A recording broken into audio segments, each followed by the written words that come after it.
And as I thank myself that you've invited me to interact with you and be able to provide my own solutions to the questions that have been raised. As you know,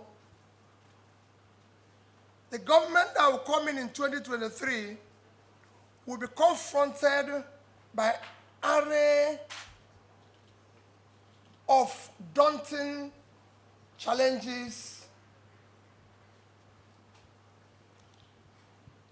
both domestic and external. The domestic ones have accumulated over the years, and because of leadership failure, have not been able to be dealt with. And this has impacted heavily on our unity, social cohesion, and people's trust in government, as well as the economic outcome that affected us negatively, where our country today are besieged with a lot of good, bad news. We now have concentration of the highest number of people living in poverty, the highest number of out-of-school children. Our infant mortality is at the highest in the world, highest youth unemployment. Coupled with this is, at this time, that we are faced with an international challenge. Ukraine war, on with its short and long-term challenges. Coming out of COVID-19 problems, which puts a lot of challenge to global commerce, supply chain, again affecting even long-term plans, global plans of climate change, as well as issues of sustainable development goals. Nigeria have to deal with all these issues. And as you know, our country, Nigeria, is not bereft of good ideas and plans. Most of them that have even been proffered by this chamber. But institutional weaknesses and lack of political way to implement them have meant that over the years it's worsened and poor outcomes affecting the people. So for me, the overall task of our government in 2023 is to streamline governance, ensure that it's responsive, transformative, and effective. That is what is lacking today. We must show that good governance is aimed at providing needed services to the populace, receiving and admitting constructive criticisms, and moving forward. Given the history of our country, our politics, and governance challenges, securing, uniting, and moving Nigeria forward will require a concerted effort and shift from coercive to consensus approach. Effective governance drives its impetus and strength from use and seek adherence to the rule of law to consolidate democratic institutions and fulfilling social contract between the government and the governed. All this confers political performance and legitimacy to any government. Experience shows that inclusiveness is an essential element of effective public policy making. That means that all groups, especially the ones that are underrepresented today in decision-making process, such as women, youth, and the vulnerable, will be consulted and ensure their participation. As a president elected by all Nigerians, the buck stops at my desk. I will be fully responsible for governance and national security decisions and actions undertaken by my administration. Against the backdrop of this, my administration will have identified, like I said, we are going to be working using and mainstreaming the Sustainable Development Goals, but within that, we have also prioritized 7 critical areas we will prioritize while ensuring that we follow all the goals of Sustainable Development Goals. And those areas is to ensure purposeful leadership is production-centered growth for food security and growth, securing and uniting Nigeria, effective legal and institutional reforms, rule of law, corruption, and government effectiveness, leapfrogging Nigeria from oil dependency to fourth industrial revolution, expanding physical infrastructure through market-driven reforms, unleashing growth, enabling entrepreneurship, and making market-creating innovations, human capital development that empowers competitiveness, robust foreign policy to restore Nigerian strategic relevance.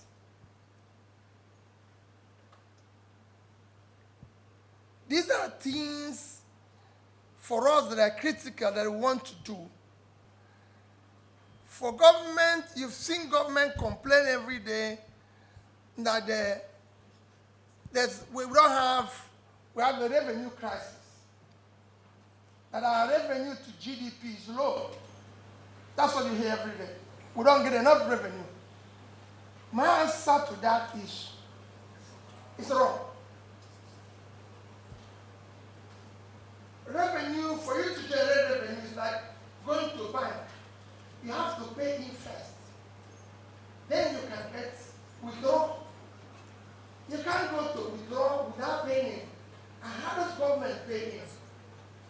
It is the job of government to ensure and invest in economic growth and create job and employment which will allow people to come and pay taxes.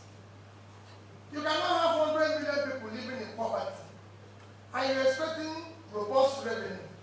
Where are you going to get it from? The number of people, if you use the standard, Nigeria is 200 million people. So the number of people that are supposed to be working, gainfully employed, if you use the world average of 50-60%, it's 120 million. But all of us know that today, the number of people that are gainfully employed and working in Nigeria is about 40 million. So you have about 60 to 70 million people unproductive. So they're not doing anything for you. So what you need to do is start economic growth, and then you will be able to have the liquidity the government needs to function.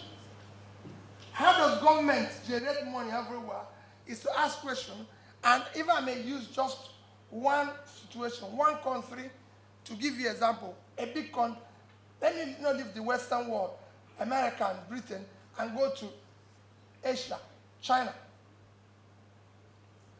China finances its budget. Today, the last budget that followed was about 4 trillion. Out of this 4 trillion, 3.2 trillion came from taxes. 50% of that came from tax to micro, small businesses. And this segment is providing jobs. 60% of the job in China. Employed people in China is 800 million, so they are providing 540 million people. In fact, in urban areas, it's about 80%. So it's a simple thing that you need to inject and support the economy for economic growth, which will in turn make people, the more robust your economy is, the more you can earn from taxes and other incomes. That's how government can be liquid. Again, countries borrow money. They borrow money and invest. If you borrow for investment, which is what I was saying before, you have an economic growth, which in turn brings in more liquidity and revenue. And my sister was saying how we're going to deal with the issue of, again, resources, because what you're saying is almost the same thing. How are you going to help with the issue of resources? With all this power, everything and all that, to be more specific, is that it's similar to what I had earlier said. You know, however, because you mentioned some specific areas like power, like you mentioned a specific area of power. Power is something everybody is worried about. It's a critical thing that this country has to be dealt with decisively. I know very well that the federal government of Nigeria, as a government today, have removed power from exclusive list to concurrent list. For me, I will go, and for the government, we will go further than that. We will actually go beyond that, because if you look at our power problem today, we have privatized generation and distribution, leaving the critical link between these two, transmission. That is where we have what you can call ineffective and problem that needs to be dealt with. So for me, the first thing I will do is to ensure power is, one is to liberalize transmission. It is critical if you're going to deal with our power. When you do that, you're going to look at the power companies, because the privatization, I don't want to go into the problem of it, but we can support the existing companies that are involved in power to ensure, one, what they are suffering today, to ensure that there's a dedicated gas supply, which is part of their problem today, gas to power, ensure that the generation, transmission, and distribution is properly aligned, have clear certainty of policy and regulatory environment, which is what President mentioned. There's no certainty of the regulatory environment for them to operate. You have policy somersault every day. You need to be clear. and they know this is what they are. Support them to have access to funding that is attractive and deal with some of the tax incentives. Ensure that you deal with immediately issue of embedded power, because you have to come up with some mix. Embedded power and renewable energy. We have to go with all facets. The issue of power will be an emergency that we have to deal with all means possible to ensure that we have power. And I have studied a lot of things.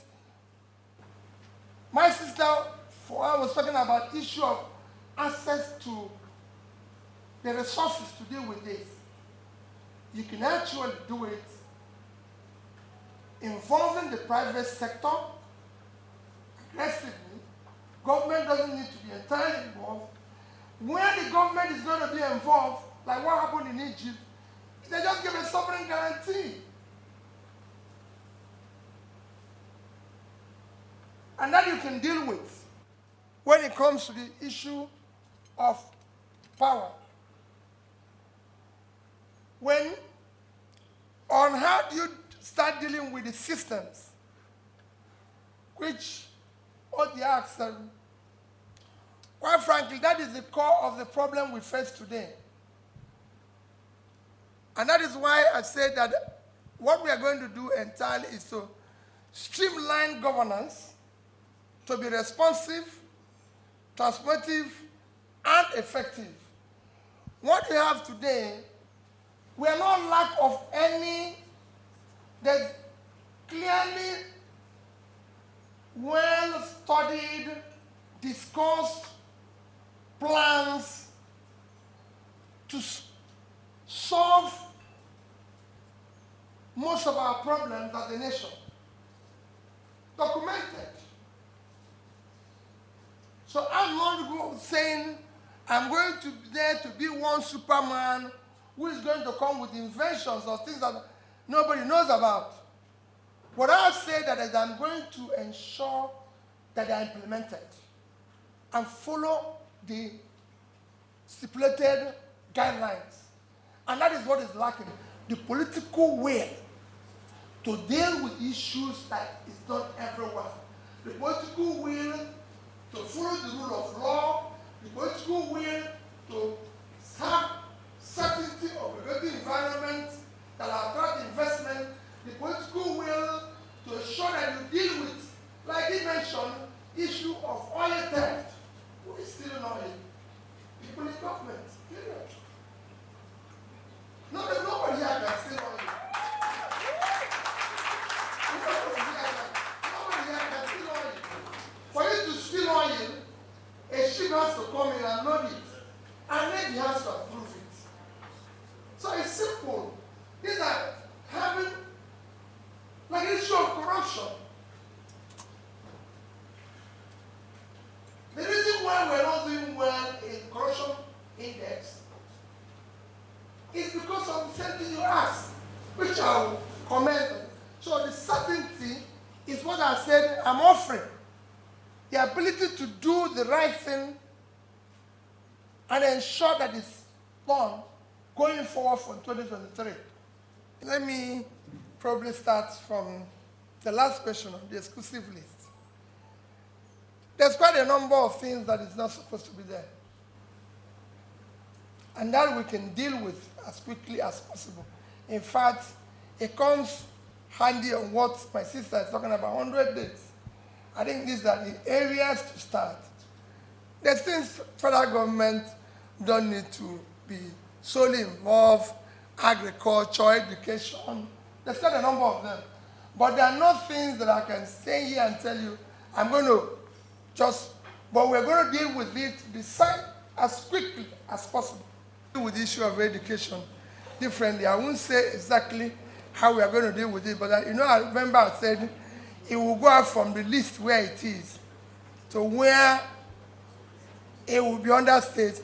We are going to do things differently, where we will ensure that what we are going through now in terms of university timetable does not occur. And I assure people we're going to deal with that. Because education is going to be priority in a government that I and my team will be involved. The vice presidential candidate of Labour Party owns 2 universities. There's nobody who has that qualification in all those who are contesting today that can bring it forward, because he has already experience, a domiciled experience within the team. And both of us are going to be one team. He knows. He comes from himself, well educated,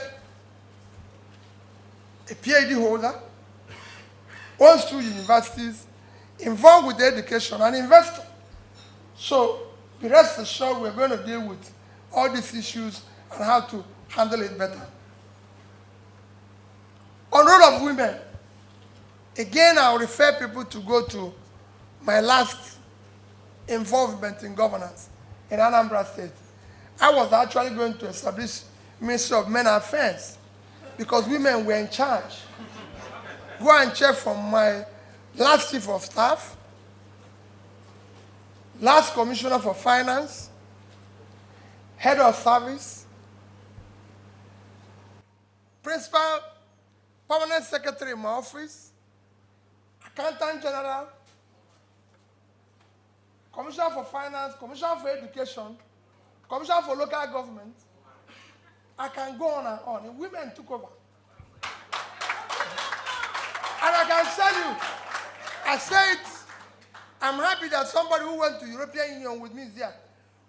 Women are more productive than men. When they're determined to do anything, they will do it. The men can be thinking hard, they will do it. And for me, the rest assured, they will be well involved. It is I said in my speech that all those unconsulted areas will. The women, the youth, the vulnerable will be involved. This is their government. I'm going to lead a government of the poor, a government of Nigerians. This government will be for Nigerians, by Nigerians. It's not going to be government of elite, organized elite conspiracy and criminality. No. That's why we're trying to destroy their structure. That structure that kept us where we are. So, that's it. I think there's one remaining. The ports. Let me tell you about the ports. I'm a trader. Don't go to that area. I know what to do with the ports. I'm a trader. I'm part of it. The president knows now. I'm a trader. I assure you that I'll make sure that dealing with trade and importation and export will be seamless. Remember, I'm trying to drive export. That's what we're doing.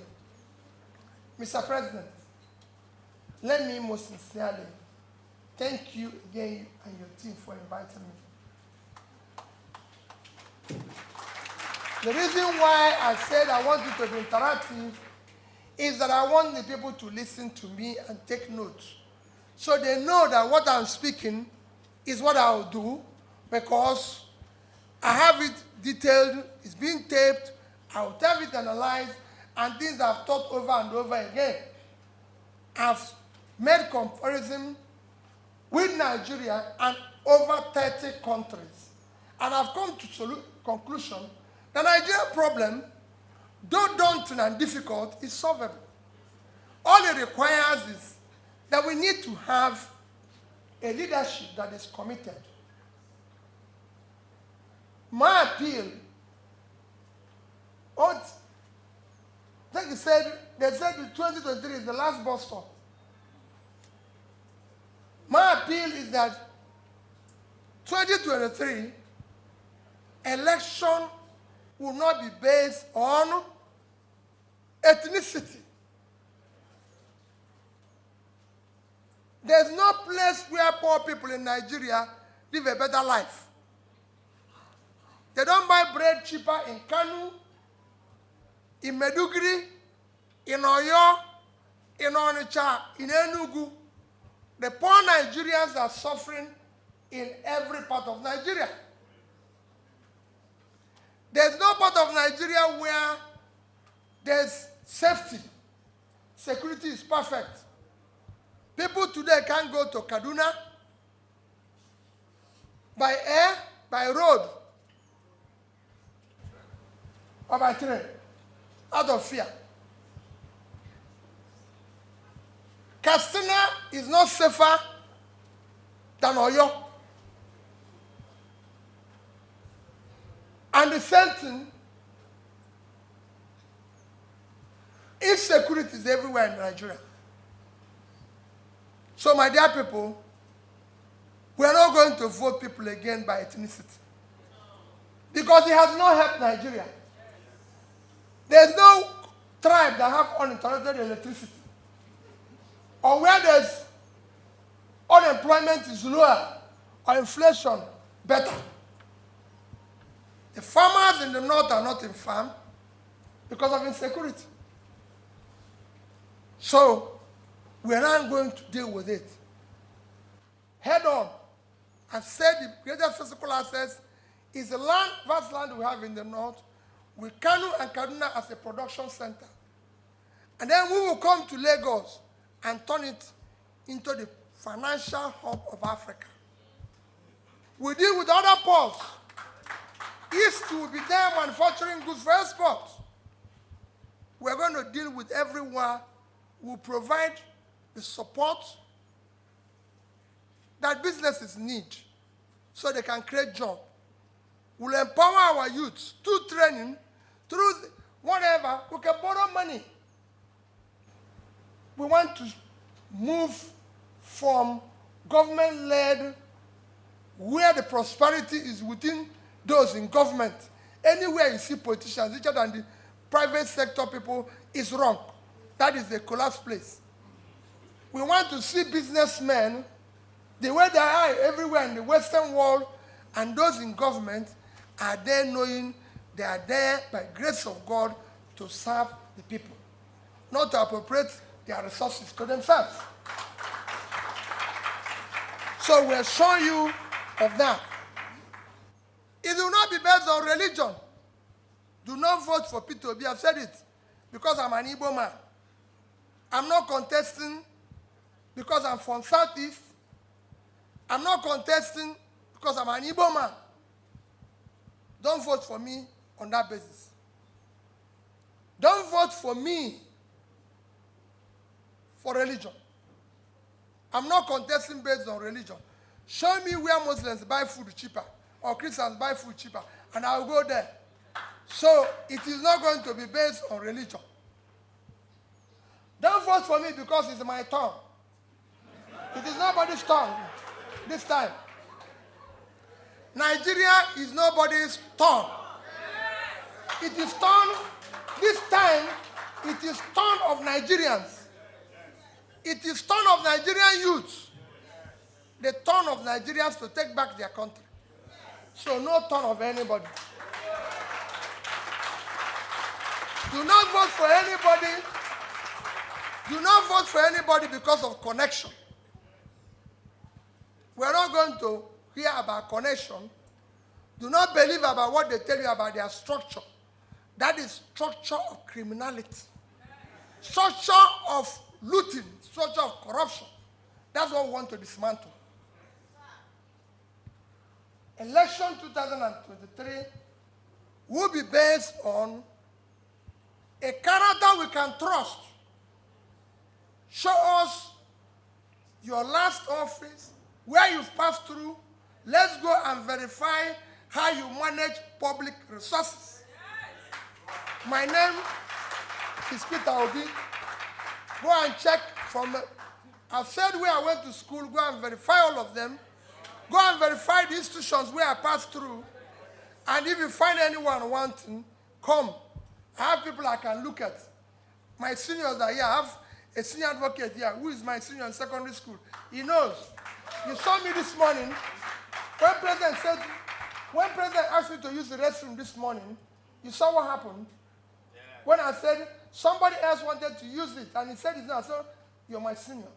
We respect each other in secondary, because he was my senior in secondary school. So everybody knows the school I went to, and we have orderliness. We want to continue doing. So it will not be, go and verify that. I've been governor of Anambra State.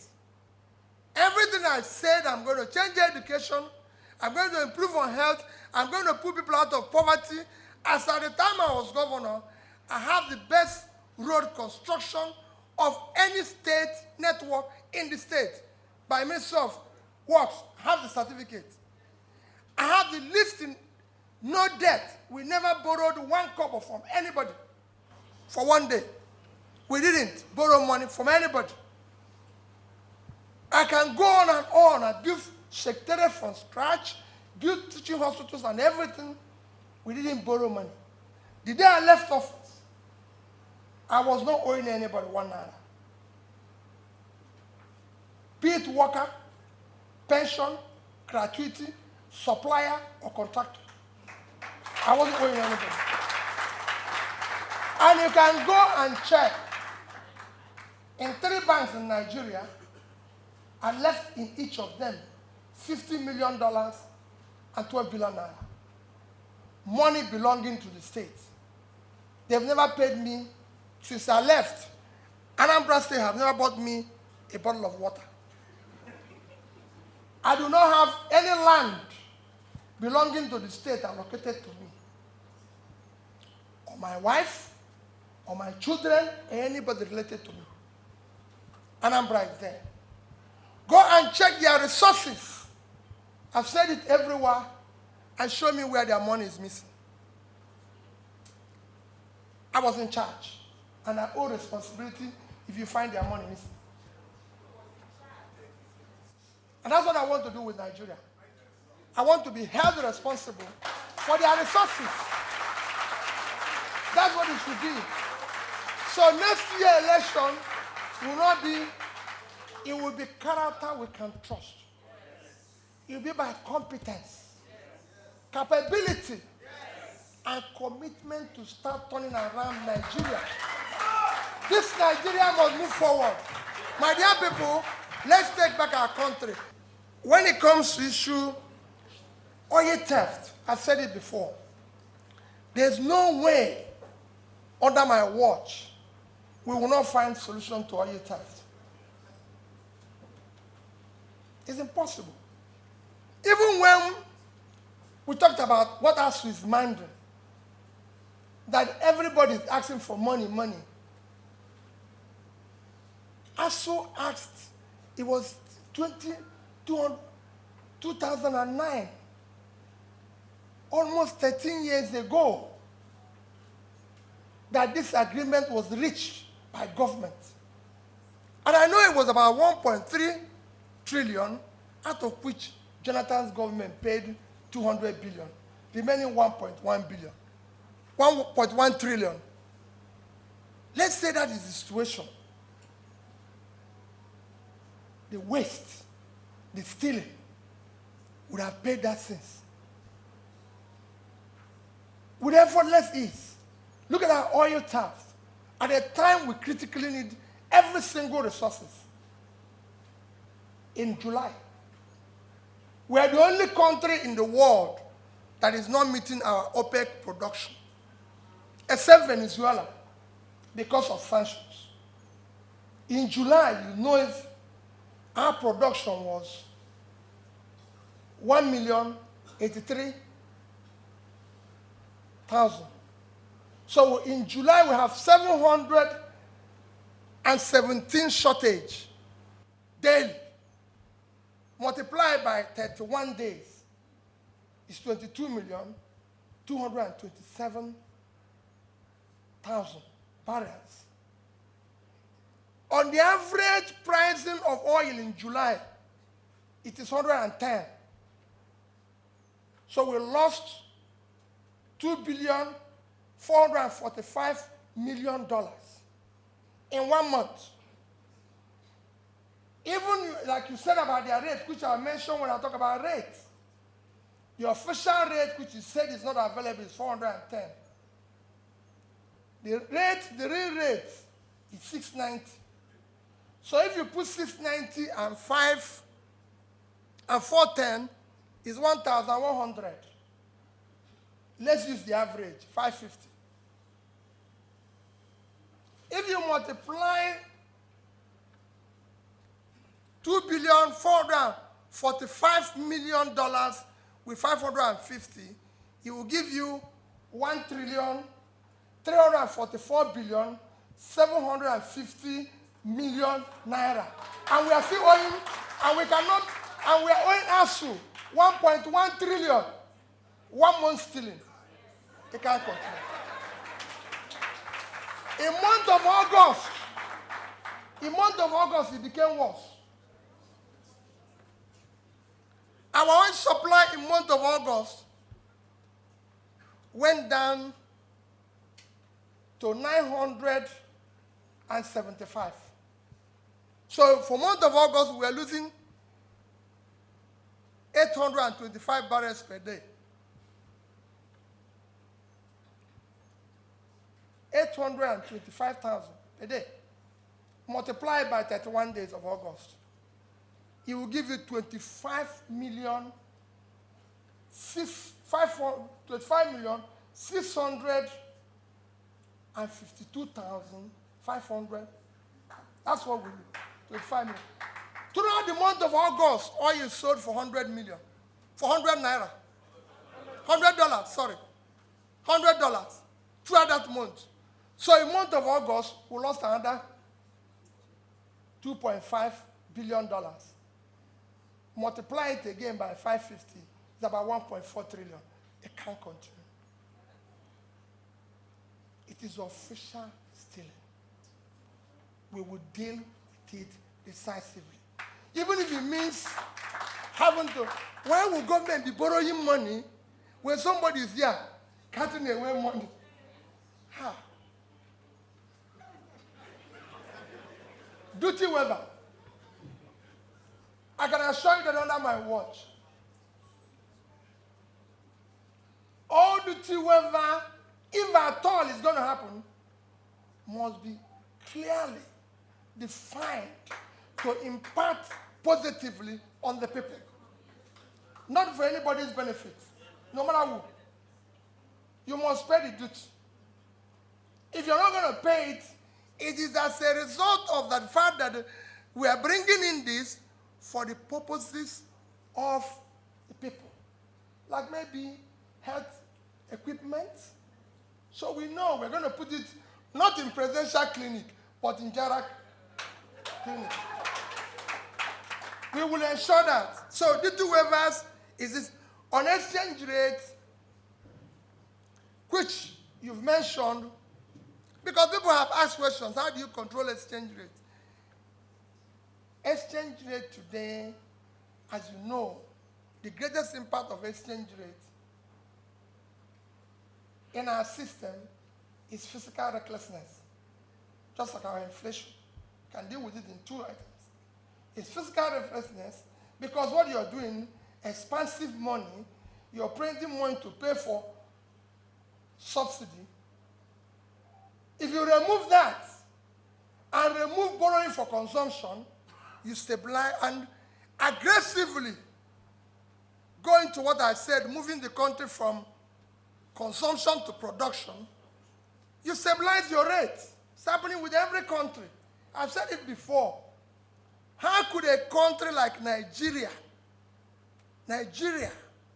with 923,000 square kilometers of land, 200 plus million people, total export last year, even using their own rate, let me now use official rate, is $47 billion. It is unacceptable. Our comparative states I use every day is Vietnam. Total land space is 331,000 square kilometers.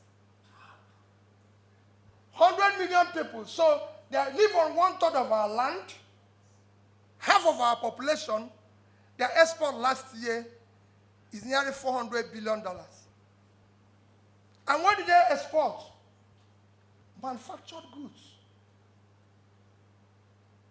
So what are we doing here? Malaysia,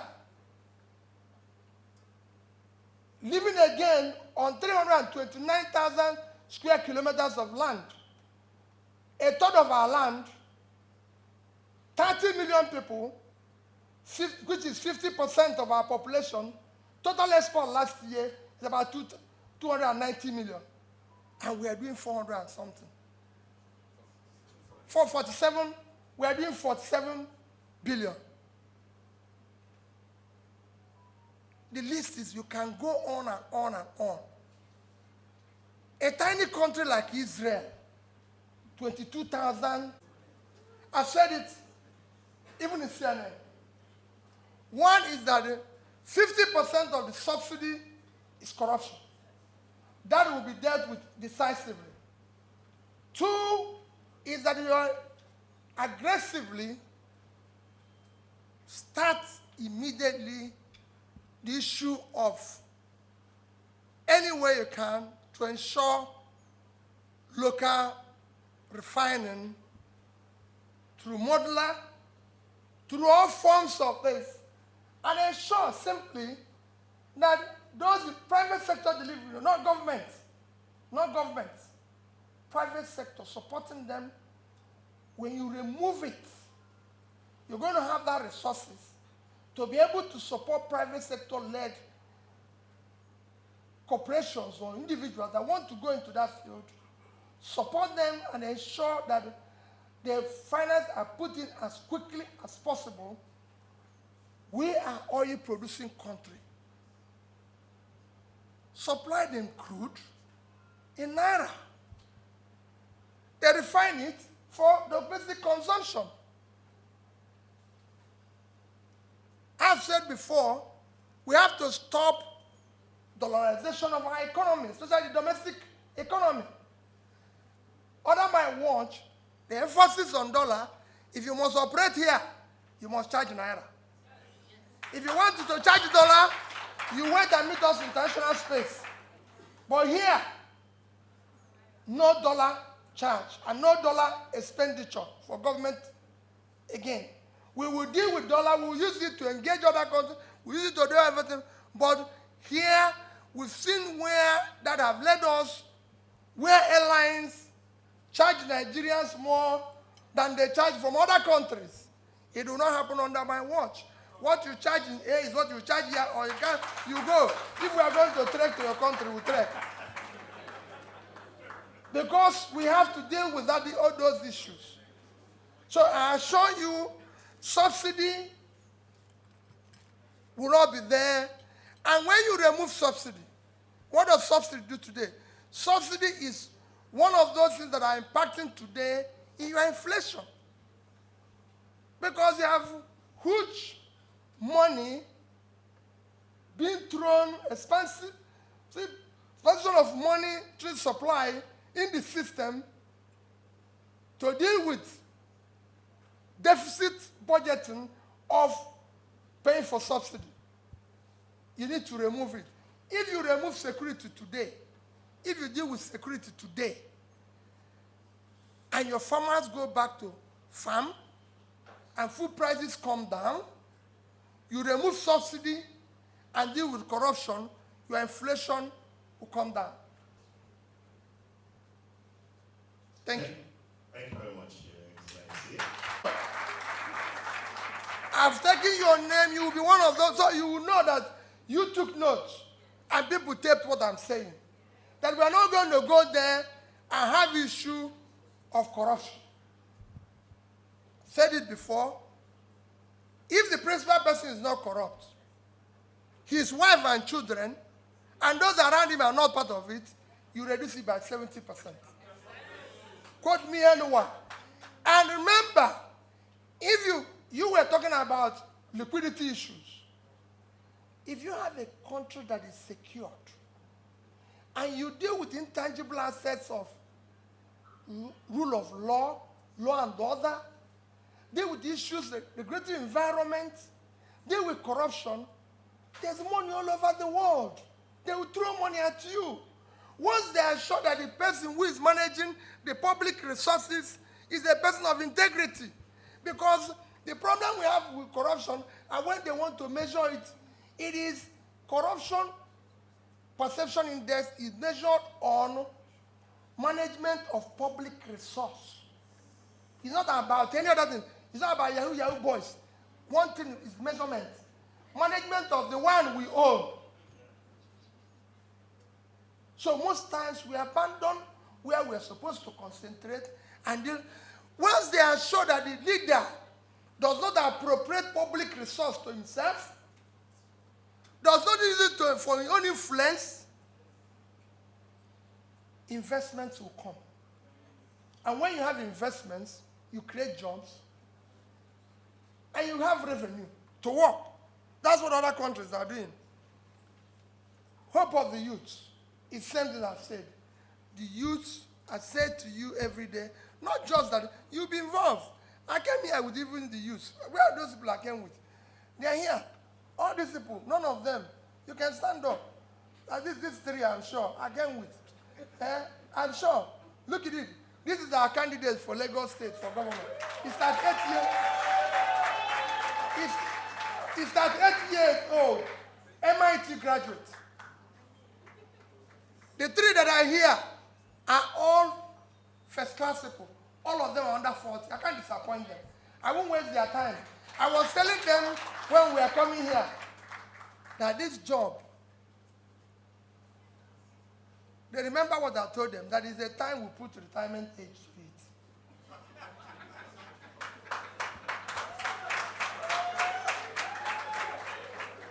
So I will not let them down. And I assure you, it is critical, it is important, we deal with it. Thank you.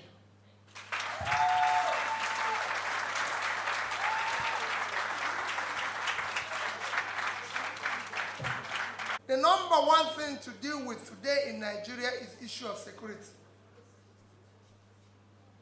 You have to deal with it aggressively because that is what is impacting on all other economic problems, especially to deal with the issue of inflation. Because if you're able to take your farmers back to the farm, if you're able to take your farmers back to the farm, you will quickly reduce the food inflation. And we have expansive land in the north. When I talk about production for export, I say it very often, the greatest physical asset we have today is the vast land we have in the north. The vast uncultivated land. We need to invest in it. We need to cultivate it. I've been to states and I've given them, and you must have heard me several times say it. A state like Niger State have no reason talking about statutory allocation. Niger State is 76.3 thousand square kilometers of land. They can produce enough to feed Nigeria and export. And I always compare them with Netherlands. If you minus water, Netherlands is about 33,000 square kilometers. So Niger State is almost 2.5 that. Netherlands total export last year is 600 and something billion, out of which agricultural products about $120 billion. So Niger State can feed itself. If they only do 1% of what Netherlands, with less than 50% of their lands in winter, in cold, was able to do, that would be $1.2 billion. If you multiply by what I call the real rate today, it's about 750 billion naira, which is about 5 times their budget. A state like Taraba is 64.4 thousand square kilometers of land. Taraba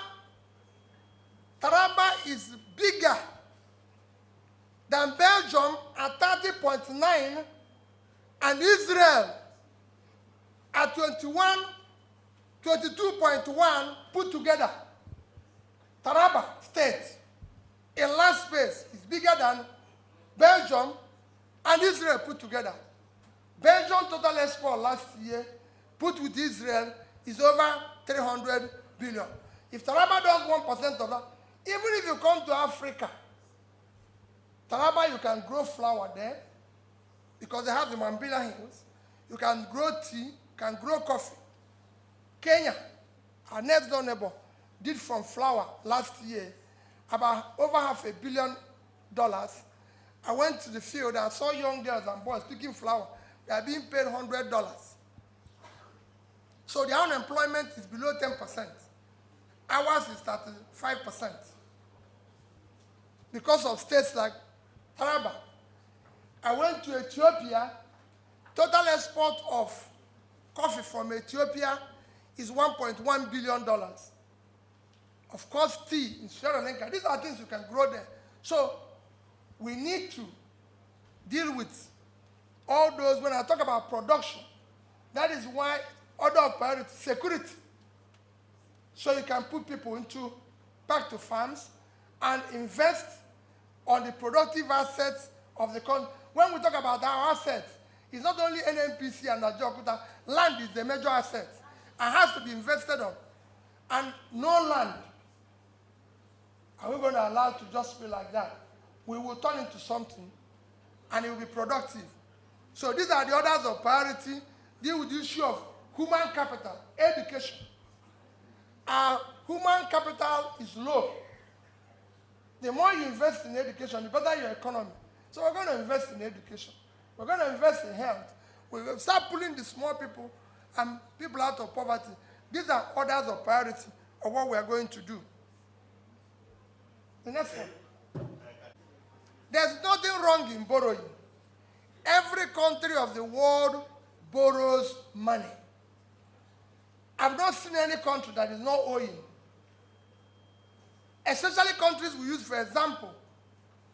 Today, Nigerians will want to cite America, Britain, all those countries. All those countries owe more than 80% of their GDP.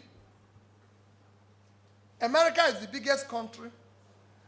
With all the dollar and everything, American debt today is over 80% of our GDP. The second country is China. They are owing over 50% of their GDP. The third country is even more compounded, is Japan. They are owing 230% of their GDP. The difference, even Norway, with 1.4 trillion sovereign wealth fund, is owing. Singapore, that we like to cite Lim Kuan Yew, is owing over 130% of their GDP. So the difference is that if you borrow for consumption, you have a problem. If you borrow for investment, your economy will grow. The reason why things are not working here is that we borrowed for consumption. You threw away the money. So debt is a component of development. But debt must be used efficiently and effectively for a purpose that will bring value. You don't just borrow money and throw it away and then come back. That is why you're even having a problem servicing the debt in the first place. Because the money you borrowed had been thrown away. If it was invested, what you get from the investment is what you use to service the debt. And I've shown countries after countries. Third world countries, I'm not comparing us with countries of this thing. I've always shown an example using Bangladesh, a very poor country. Sorry to use it. If they hear it today, they'll say, what is this man talking? But I can tell you, when I went to Bangladesh, you will run away. Because we are far ahead. Countries were better than South Korea today. In the 80s, it was people, Khalid Kalo was the person who led World Bank turnaround of South Korea. So many other countries. I can show you countries that we have had. But in 2010, I went to Bangladesh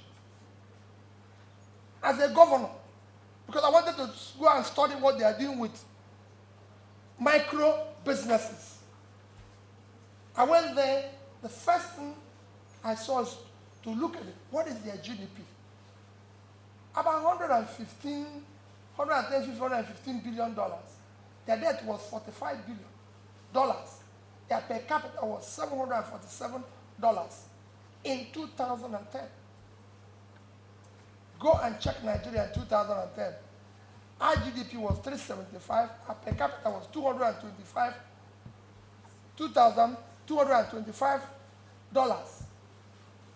Our debt then was about 10% of our GDP. You can go and check it.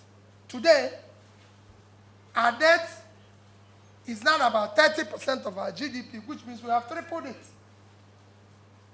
And our per capita is 1,908.